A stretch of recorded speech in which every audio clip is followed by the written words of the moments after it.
proud of it, like to wear myself. So yeah, I would say 80% or 90% the clothes that I make is represent my style and my aesthetic. You design for men and for women? Right now, only for women. I don't know I was much going to about. ask you if you were going to design something. I for don't know me. much Yeah. about the men style, but I have some experiences working in the men's department.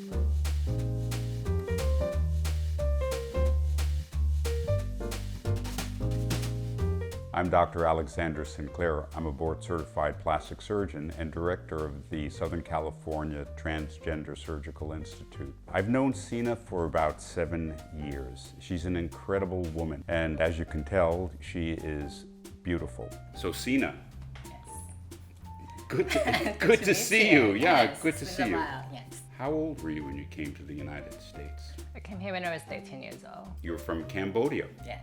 Many Americans are not that good at geography, Yes. right? As you Yes, know, yes. because you say Cambodia and Some people confused it with South America. with South America Yes, too, right? Yes, there was like, wait, is it near Colombia? Is it near Colombia?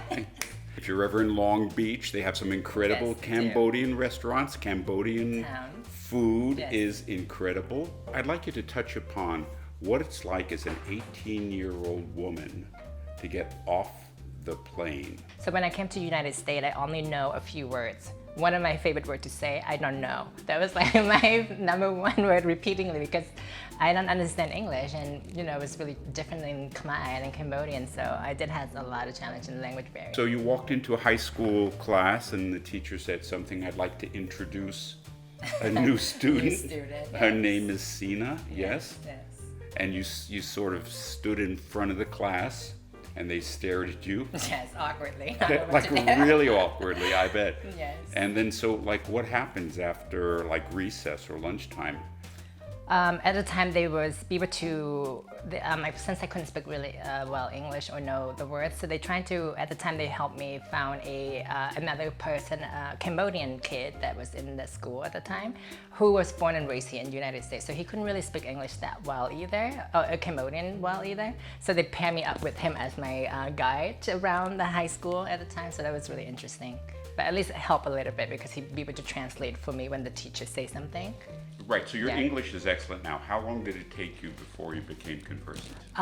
It's actually taken me only like 3 months. Oh my goodness. Yeah, I was really quick. You're a smart cookie, Yes, right? I Quick learned very study. quickly. Yes, I adapt really quick. But talking-wise, I really feel like I'm very confident, like talking. But when you put in the paper, I'm really bad. It's not just learning the language, but it's like the humor, the jokes that people tell. They expect you, if they say something funny, for you to laugh. And they expect you to say funny stuff to make them laugh. That's difficult. Yes, it's difficult. I don't get a lot of jokes, American jokes. And if they talk about the jokes that from the 70s or 60s, I have no idea. And it's like everyone start laughing. I'm like, what? I get that joke because I was not born and raised here. So a lot of information or in the media that was previously before I arrived, I have no idea what they're referring to. That's been my experience, is like if when you're with your Cambodian girlfriends, there's not a moment of silence and it's Yes. all very, very funny. And if Right. I would ask you, hey, what are you guys talking about? You'd probably say, oh, nothing. Right? Right. Yes. Years ago, we went to a fashion show Yes, we did. together. Yes, it was the Marco fashion show. Yeah. And I had a great, amazing time. And I got to wear one of my fashion pieces that I created. And I've been able to wear it to that event, so that was great. I remember that. That was Right. cool. And you're so stylish now. So tell me, now you're a young woman in a new culture with a different gender identity, and you're trying to establish yourself as a fashion designer in an incredibly competitive industry environment. How does that work? It's been challenging. Yeah, I've been kind of put on and off for a while. So lately I've been picking it back on again, that creativity. I was kind of on focus at work. I had a lot of student loans and debt, so I feel like I couldn't have enough time to focus on designing. So I was just working specifically making ends meet, you know, try to cover my bill and expenses, so I didn't have time to be creative. So I kind of missed that a lot, and I was kind of going into a depression stage because I was not being to use my creativity outside of work. I would just go to work, go home, tired, repeat, you know? So I was in a stage where I was like, oh, I miss my creativity. I want to draw, I want to create art, I want to do fashion design again. So it's been a few years, and now it's just been picking up again. So I'm really excited about it. You design for men and for women? Right now, only for women. I don't know I was much going to about. ask you if you're going to design something. I for don't know me. much about the men style, but I have some experiences working in the men clothing industry, so I have a little awareness. I mean, potentially I would move into that, but now I just want to specialize and focus specifically on women and to be really good at it first before I move into another category. How important is the gender identity issue in the new world that you're having, and how do you coordinate that? Most of the time I just present myself as who I am to people. I don't really tell them that I'm trans because I don't want them to treat me any differently, because if I represent myself or dress or act in the way that, as women that I am, and that's what I wanted them to see me as, and use the right pronouns. They never mistreat me in any ways. But I usually don't tell people that I'm trans when I meet them, because I don't want them to look at me differently than what it is. So, are you attracted to men, women, trans? What's your attraction to? My identity, I would say I am a straight woman. So you're attracted to men? Yes. When you meet a man, you don't identify yourself as trans. At what point in the conversation, relationship, does that issue get addressed? No, I always tell them that I'm trans at the beginning before even any relationship build up, because I'm always upfront about it. But in other situations like work related or other things, I don't like to disclose that. But when you're talking about like dating and stuff like that, then I do have to enclose that at the beginning before anything develops, because I don't want any surprises or make them feel like betrayal or lying to them. So that's definitely not something I would do. But at the beginning, I always tell them that I'm trans. So, and what happens when you do that? Is that difficult for you? Easy? Do you do that at dinner? Do you do it on text? How do you do it? It's difficult.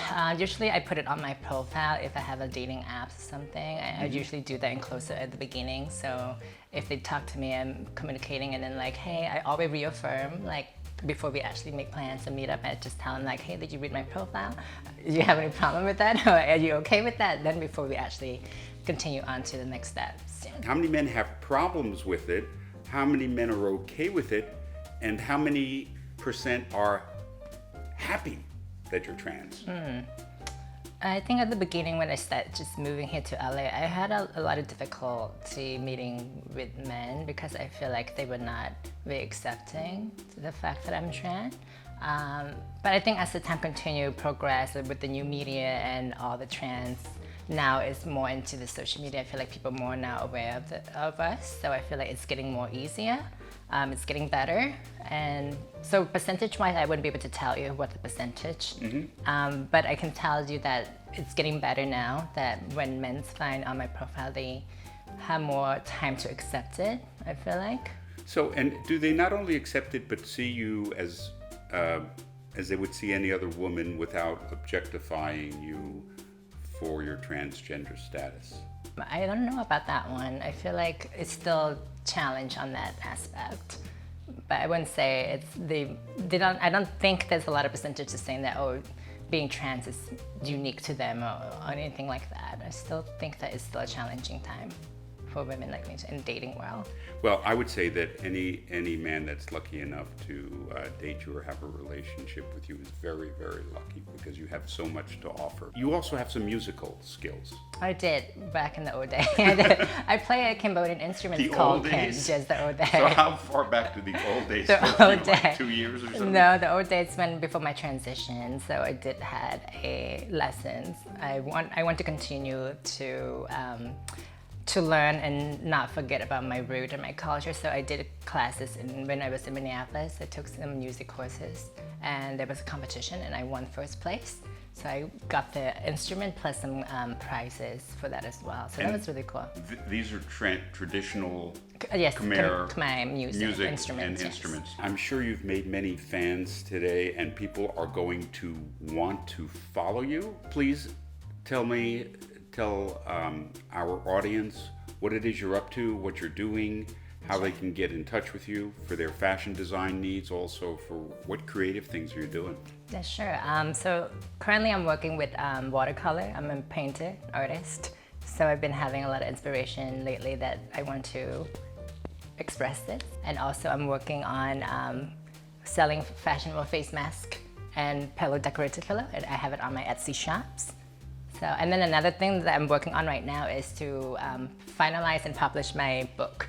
It's more like a memoir, my journey being a trans American coming from Cambodia to here, and the process of what it's like to live in America and being trans. And most of my story is about how I get to LA and my journey in LA and dating life as well. So I'm going to check out your book, your watercolors, your fashion design stuff, and your pillows. Yes. And I'll be getting some stuff, and please do that too. Sina does beautiful work. And if you like this, please subscribe below, leave comments, questions.